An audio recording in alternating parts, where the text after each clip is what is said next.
Olá, tudo bem? Vamos estudar juntos hoje a lição de número 3, que tem como título A Gaiola. E o título da lição dessa semana, ela remete a uma ilustração que nós temos no início do estudo.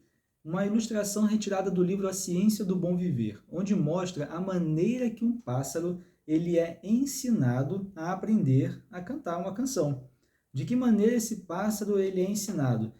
O pássaro, o dono do pássaro coloca ali uma capa, uma manta, alguma coisa para cobrir a gaiola e deixar a gaiola toda escura e conduz essa gaiola para um lugar totalmente silencioso, onde esse dono então colocará essa canção para que esse pássaro possa aprender. E dessa maneira, o pássaro ele não irá se distrair com nada, não irá se distrair com nenhum outro som, com nada ao seu redor, porque estará tudo escuro e tudo silencioso, apenas aquela canção que o dono quer que o pássaro aprenda estará tocando ali.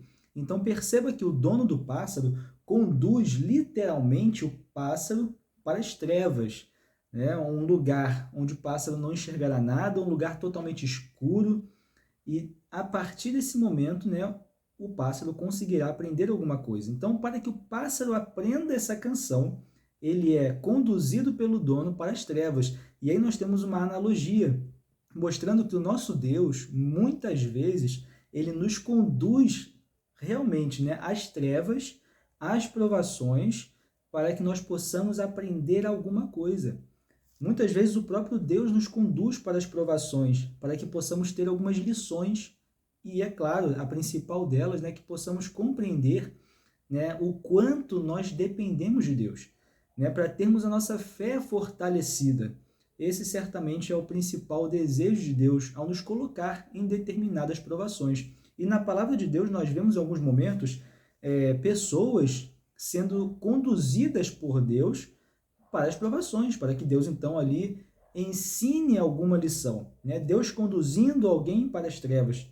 Perceba que o povo de Israel, lá em Êxodo 14, após ser liberto do Egito, veja que o povo de Israel foi liberto do Egito, as pragas que foram ali caíram sobre o Egito, né? Não atingiram o povo hebreu, não atingiram o povo de Israel. Então o povo de Israel viu determinados milagres ainda ali no Egito, e ao sair do Egito, nós temos um Deus conduzindo esse povo por intermédio ali, né, de uma nuvem durante o dia e por uma coluna de fogo à noite, e isso já é algo sobrenatural, obviamente. E agora a gente vê Deus conduzindo esse povo até o ponto onde esse povo ele é conduzido, né? Ele chega literalmente ao local de provação, que é ali à beira do Mar Vermelho, onde você tem ali, né, duas montanhas ao seu redor, o Mar Vermelho à sua frente e o povo ali preocupado com o exército do Egito que estava atrás, querendo ali, né, recapturar e matar aquele povo. Então, o próprio Deus conduziu o povo para aquele momento de provação, né? Deus ele conduziu. E naquele momento então de provação, a gente pode perceber que Deus ele tem um plano naquele momento, tem uma ideia, né? Tem uma didática, digamos assim. Ele quer ensinar algo. E como nós falamos no início, né? Principalmente Deus quer não provar simplesmente a fé daquele povo. Né? Quando a gente fala, quer provar a fé, parece que Deus está provando a fé e quem não passou na prova será eliminado. Não é dessa maneira. Deus ele quer que aquele povo tenha sua fé renovada, fortalecida, tenha compreensão completa da dependência que tem de Deus. Né? Porque apesar de muitos milagres até aquele momento o povo já terem presenciado, né, certamente eles precisavam ter a sua fé fortalecida para continuar daquela jornada. Então Deus ele tem um propósito quando conduz o povo para a aprovação. E perceba que no texto bíblico, lá em Êxodo 15, no verso 22 em diante, nós percebemos que 3 dias após esse momento, né, a gente sabe que naquele momento o Mar Vermelho se abriu, o exército do Egito ele foi ali morto ao tentar também atravessar o Mar Vermelho atrás do povo hebreu, e 3 dias depois desse momento, nós temos Deus conduzindo mais uma vez o povo ali pelo deserto, e eles estavam com sede, não tinha água para beber, não achavam um lugar que tivesse água para eles consumirem. E Deus conduz o povo até um lugar chamado Mara. E nesse lugar havia água. Mas quando o povo ali começou a consumir aquela água, perceberam que a água era extremamente amarga. né? Não era uma água apta para consumo. Não era uma água apta para o consumo. Então, eles começam a questionar com Moisés, reclamar com Moisés, e Moisés recebe uma orientação de Deus para que jogasse uma árvore, né? Deus orientou qual seria a árvore, mostrou para Moisés, e jogando aquela árvore na água, aquela água então se tornou doce e apta para o consumo. Perceba mais uma vez Deus conduzindo aquele povo para uma situação de provação.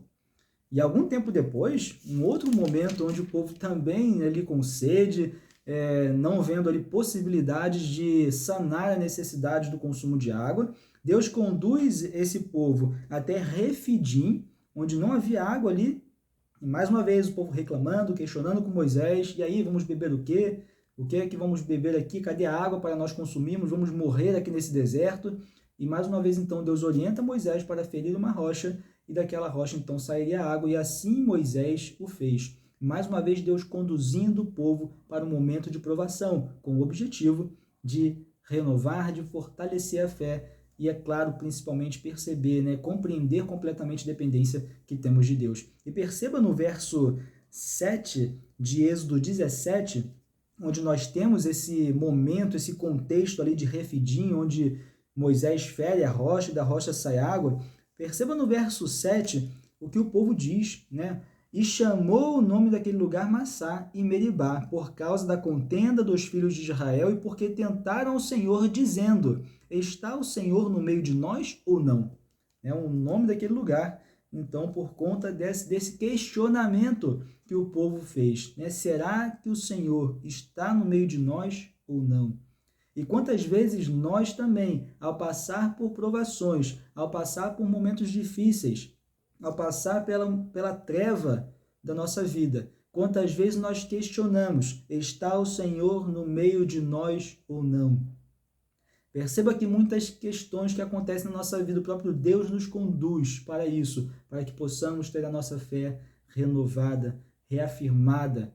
Esse é o principal objetivo de Deus, para que possamos compreender que precisamos dele a todo momento.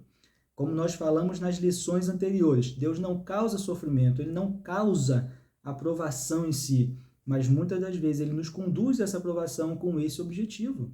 E nós precisamos ter essa compreensão, precisamos ter a certeza que o Senhor está sim no meio de nós a todo momento, mesmo em meio à provação. Inclusive, em muitos momentos, é Ele que nos conduziu para determinadas provações. Perceba em Lucas, capítulo 4, verso 1 e 2, que Jesus ele foi conduzido também para um momento de provação. Veja só, Lucas 4, versos 1 e 2. Jesus, cheio do Espírito Santo, voltou do Jordão e foi guiado pelo mesmo Espírito no deserto, durante 40 dias, sendo tentado pelo diabo.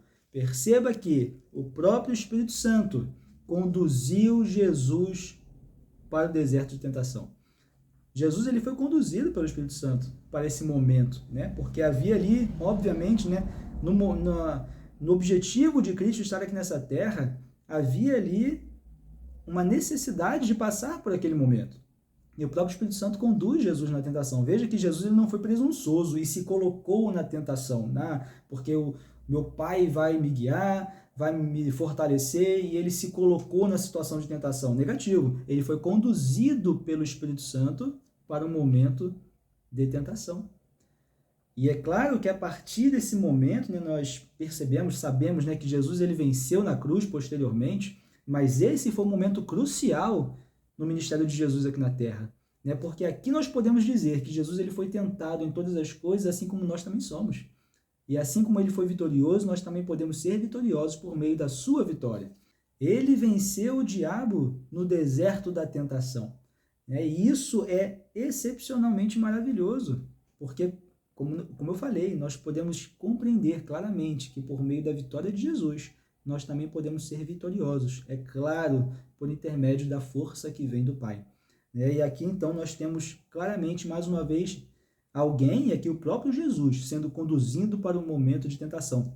E às vezes a gente fica se perguntando, estou passando por determinada tentação, é porque eu estou longe de Deus, então, Deus é que eu me afastei tanto de Deus que estou em momentos de tentação. Negativo. Deus muitas vezes conduz cada um de nós para a tentação, para nós sermos provados e termos a nossa fé fortalecida e termos a certeza que não venceremos jamais sem a presença dele na nossa vida. E para finalizar o estudo dessa semana, nós temos lá em 1 Pedro, capítulo 1, verso 6 e verso 7. Acompanhe comigo o que diz 1 Pedro, capítulo 1, verso 6 e 7. Nisso exultais, embora no presente, por breve tempo, se necessário, sejais contristados por várias provações, para que, uma vez confirmado o valor da vossa fé, muito mais preciosa do que o ouro perecível, mesmo apurado por fogo, redunde em louvor, glória e honra na revelação de Jesus Cristo. Perceba que as provações, as tentações são temporárias na nossa vida. Isso para nós chegarmos a algo que será eterno, que é a vida eterna em Cristo Jesus. Então as provações, as tentações, as situações difíceis, os sofrimentos, será temporário na nossa vida. E isso certamente, se permitirmos que Deus nos conduza também nesses momentos, certamente nos levará a termos uma fé verdadeira, que nos levará automaticamente, por meio de Cristo Jesus, à vida eterna. Esse é o plano de Deus para a nossa vida. Então, exulte, embora por breve tempo sejais contristado por várias provações. Que Deus te abençoe. Mais uma vez foi um grande prazer estar aqui com você. Nós nos veremos então no próximo estudo, na próxima semana. Até lá!